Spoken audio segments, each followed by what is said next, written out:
What do you think of the thing with Mike, though? Things have changed. He was an amazing fighter in his prime. Absolutely. 58 is 58. What do you think of this Jake Paul fella? This kid's got a lot of fucking talent. Right. He's dangerous. He's dangerous. I've watched a lot of his training footage. I've watched all of his fights. He can fight.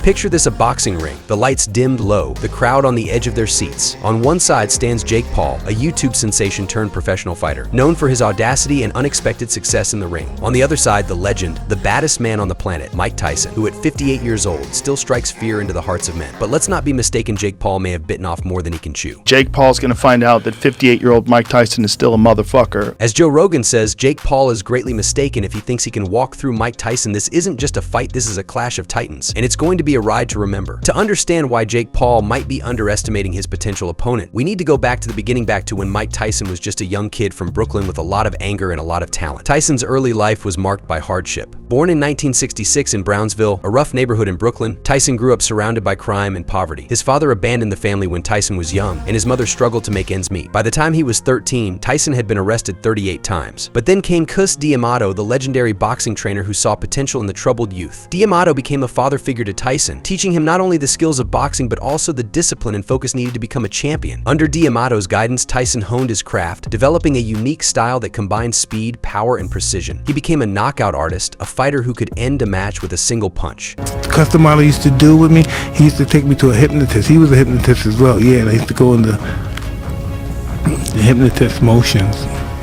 You go under and you're just being this savage, intelligent animal. You're just working, you're going to do this, you're going to be a ferocious animal, you're going to fight, punch both hands to the body, you'll use your jab, you're going to do this in ferocious fashion. And they seeked all that in me as I was younger. Tyson's rise in the boxing world was meteoric. At just 20 years old, he became the youngest heavyweight champion in history, a record that still stands today. He was a force of nature, a fighter who seemed unstoppable. His matches were often short, brutal affairs, with Tyson delivering devastating knockouts that left his opponents crumpled on the canvas. He was nicknamed Iron Mike for his unyielding strength, and fans flocked to see him fight. But Tyson's career wasn't just about his victories in the ring. His life outside the ring was equally dramatic. To succeed greatly, you have to be willing to fail greatly. Oh, 100%. No one failed more than I did. I deserved all the credit I received. Nobody's seen more than I've seen.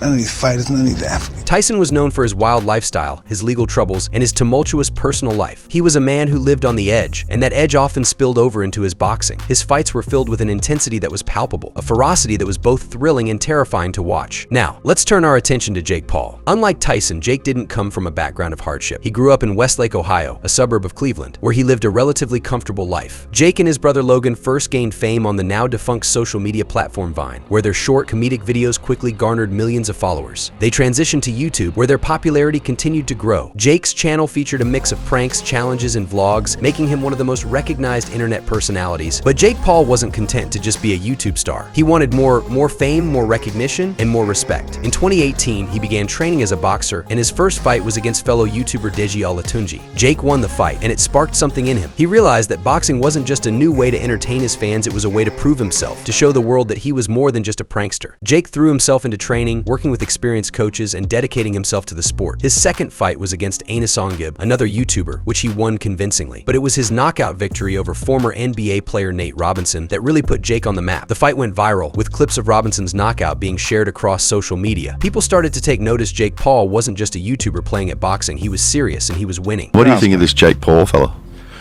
I always say that if Jake Paul was not a YouTube star, if people just looked at him like an up-and-coming boxer, you would say this kid's got a lot of fucking talent. Right. He's dangerous. He's dangerous. So what happens when these two worlds collide? On paper, Jake Paul and Mike Tyson couldn't be more different. Tyson is a seasoned veteran with decades of experience, while Jake is a relative newcomer to the sport. Tyson's style is aggressive, his power unmatched. He's a brawler, a fighter who likes to get in close and unleash a flurry of punches. His speed and power have always been his greatest assets, allowing him to dominate his opponents. Jake Paul, on the other hand, has a different style. He's more methodical, using his size and reach to his advantage. At 6'A", and with a longer reach, Jake often stays on the outside, using jabs and quick combinations to wear down his opponents. He's shown good footwork and an ability to stay out of range, avoiding the big shots while landing his own. But can this style work against someone like Tyson? He's a very good boxer. Yeah. Very good. Yeah. For whatever stupid reasons, they underestimate him because of what his background was. Right. And they think there's no way that some guy who became famous off of YouTube is going to be an actual legit boxer. Joe Rogan is no stranger to the fight game. He's seen it all, from UFC legends to up-and-coming stars. And when it comes to Jake Paul, Rogan has a healthy respect for what he's accomplished. If Jake Paul wasn't a YouTube star, people would recognize his talent as a boxer, Rogan says. And he's right. Jake has shown real skill in the ring. He's not just a showman, he's a fighter who's put in the work. But Rogan also knows that talent isn't everything. He will be 58 when they fight. He has had a long fighting career. He has been knocked out by massive men like Lennox Lewis and Evander Holyfield. You know, he's had a lot of blows. Experience counts, especially in boxing. Tyson's experience isn't just in the number of fights he's had, but in the level of competition he's faced. He's been in the ring with some of the best fighters in the world. He's felt the pressure, the adrenaline, the fear. He knows what it's like to go toe-to-toe with a fighter who wants to take his head off. Jake, for all his talent, hasn't faced that level of competition. He's fought well, but he hasn't been truly tested. One of the big questions surrounding a potential fight between Tyson and Jake Paul is Tyson's physical condition. At 58, Tyson is no longer the young powerhouse he once was. His body has been through a lot of years of training, fights, injuries, and a lifestyle that wasn't exactly conducive to longevity. Mike has bad knees, if his back's bad. I mean, I don't know what's going on with him physically. It's hard to tell from a guy just hitting pads.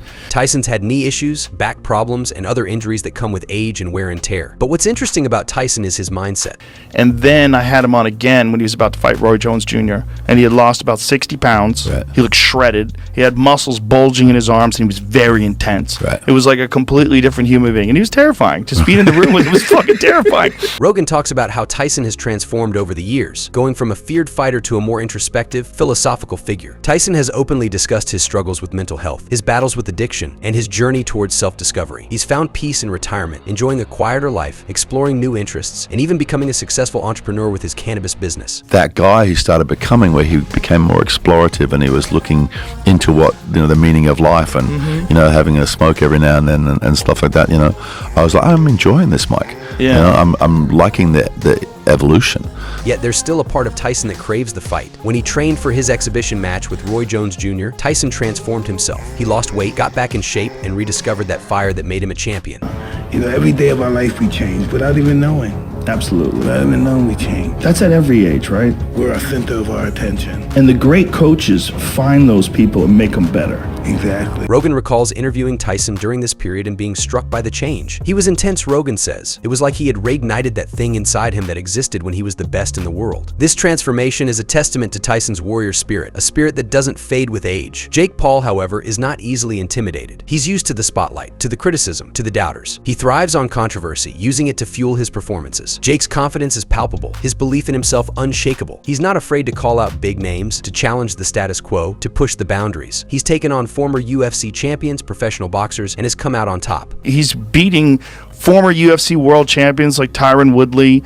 He had that very good fight with Tommy Fury, who's a legitimate boxer. Just beat up Mike Perry, who's a bare knuckle champion. To Jake, Tyson is just another challenge, another opportunity to prove himself. But can Jake's confidence withstand Tyson's aura? It's one thing to talk tough, to believe in yourself, but it's another to stand across the ring from a man like Tyson. The psychological warfare that Tyson brings to the table is unlike anything Jake has faced. The question is, will Jake's bravado hold up when faced with the reality of Tyson's presence? The age difference between Tyson and Jake is a major factor in this potential matchup. Tyson at 58 is nearly twice Jake's age. In most sports, this would be an insurmountable gap. Age affects everything: speed, reflexes, endurance, recovery. No matter how fit Tyson is, he's not the same fighter he was in his 20s. The years have taken their toll, and there's no escaping that reality. Jake, on the other hand, is in the prime of his life. At 28, he's strong, fast, and full of energy. He's got the stamina to go the distance, the speed to outmaneuver his opponents, and the resilience to take a hit and keep going. It's probably going to be one of two things. It's either going to be Jake Paul's going to find out that 58-year-old Mike Tyson is still a motherfucker,